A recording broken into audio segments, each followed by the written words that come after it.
मेरा आपसे सीधा सवाल है, क्या आज आप कह सकते हैं इस शो में कि जो भी इस वक्त कनाडा से जो धमकियां दी जा रही हैं कि 15 अगस्त को झंडा नहीं फहराने देंगे, क्या आप कह सकते हैं ये देश के दुश्मन है और ऐसे लोगों के खिलाफ कड़ी कार्रवाई होनी चाहिए? मैं नाम नहीं लेना चाहता, लेकिन ये सब खालिस्तानी नेता है जो कनाडा से बैठकर हिंदुस्तान में धमकियां देते हैं।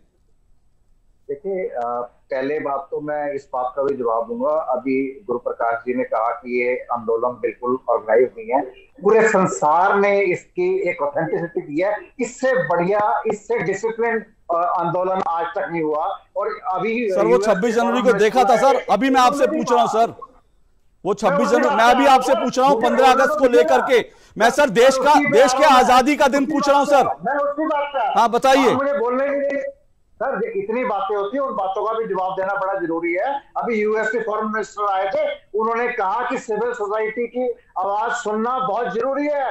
You can not ignore the civil society की बात, जो पूरे देश में। सेठी जी, आप लोग दिक्कत ये है ना, आप लोग जो देखना चाहते हैं, जो पढ़ना चाहते हैं वही पढ़ते हैं। आप मुझे नहीं पता आपने खंडन किया।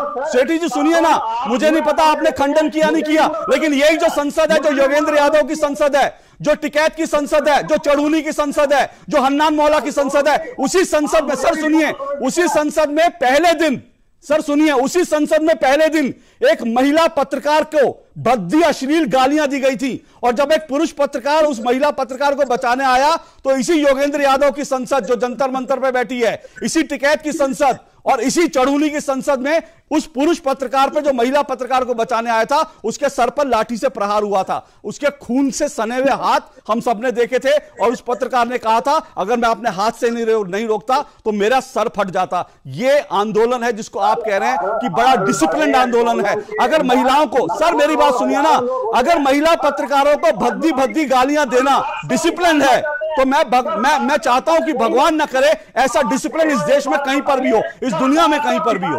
अब बोलिए आप। बातें करते हैं आप, जो 700 किसान शहीद होते हैं। अरे सर अब आप जवाब दीजिए ना। अब मैंने आपसे पूछा कनाडा पे कुछ बोलेंगे, 15 अगस्त पे कुछ बोलेंगे सर, 15 अगस्त पे कुछ बोलेंगे सर, 15 अगस्त पे कुछ बोलेंगे, जो खालिस्तानी धमकियां दी जा रही है उस पर कुछ बोलेंगे? आप मुझे बोलने का समय नहीं, आप बोलिए सर। आप विषयांतर कर रहे हैं ना सर, सेठी जी आप विषयांतर कर रहे हैं ना। 700 किसान शहीद हो जाते हैं, वो आपको नजर नहीं आता? सर ये बताइए ना, सर ये बताइए ना, इस देश को आजाद कराने के लिए कितने लोग शहीद हुए थे, और आज उनकी शहादत का अपमान कैसे किया जा रहा है? ये कह के कि तिरंगा नहीं फहराने देंगे 15 अगस्त को, उस पर तो बोलिए ना सर। जब कोई अच्छा बुरा इंसान हो सकता है सर, बोलिए ना।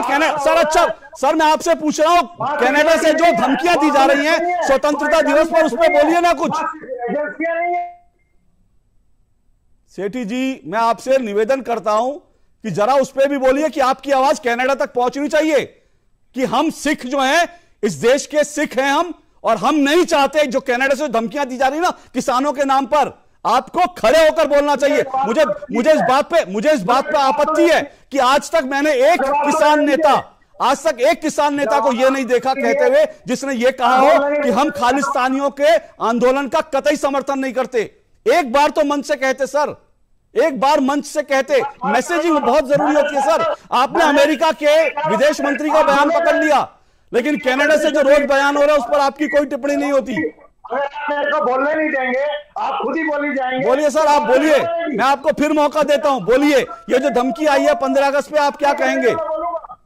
बोलिए सेठी जी। बात बताइए, मैंने सैकड़ों डिबेट के अंदर इस बात का खंडन करा, और जो वहां पे कनाडा में बैठे हुए हैं उसके साथ ना कोई बाहर का आदमी है ना हिंदुस्तान का आदमी है। बिल्कुल नहीं है सर, बिल्कुल नहीं है सर। मुझे लगता है सरकार वहां से इन किसानों के धरना प्रदर्शन को फेल करने के लिए वहां से एक स्टेटमेंट दिलाती है। बहुत बढ़िया, बहुत बढ़िया, बहुत अच्छा, बहुत अच्छा सर, सेठी जी बहुत अच्छा, सेठी जी बहुत अच्छा। वहां से बयान दिए जाते हैं, और 26 जनवरी पर सुनिए सेठी जी, अब सुनिए सेठी जी, अब सुनिए सेठी जी, अब सुनिए। आप जो कर रहे हैं ना, कहने में और करने में फर्क होता है। जिस व्यक्ति ने 26 जनवरी को तिरंगे का अपमान किया था, उसको पंजाब में सम्मानित किया जा रहा है गुरुद्वारों में।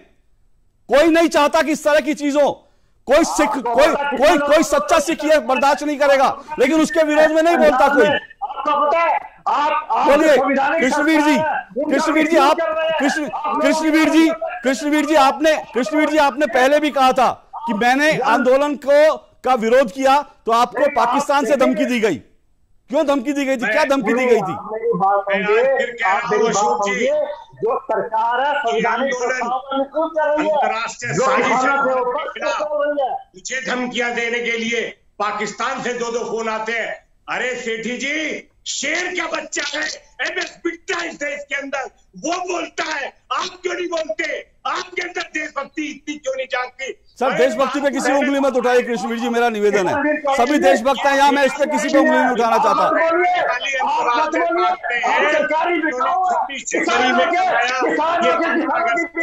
देश में फिर हिंसा करवाना चाहती है। हर नागरिक का फर्ज है, हर व्यक्ति का फर्ज है कि ऐसे लोगों को। ओके ठीक है, जरा सेठी जी और कृष्णवीर जी की आवाज बंद कर दीजिए। मेरा निवेदन है सेठी जी और कृष्णवीर जी को थोड़ा सा विराम दीजिए, थोड़ा सा विराम दीजिए, क्योंकि ये तू मैं ठीक है। मैंने सिर्फ एक सवाल उठाया, उस सवाल का जवाब लेने के लिए अगर तू मैं वो ठीक नहीं है, तू मैं इतनी हो। मैं चाहता हूं कि डिबेट को अच्छी तरह से हम बिंदुवार बात करें, लेकिन ये देश को समझना जरूरी है ये कौन लोग हैं जो किसानों के नाम पर धमकियां देते हैं। मैं फिर कह रहा हूं, देश का कोई किसान देश विरोधी हो ही नहीं सकता। देश का अन्नदाता तो देश की मिट्टी में अपना सब कुछ लगा देता है।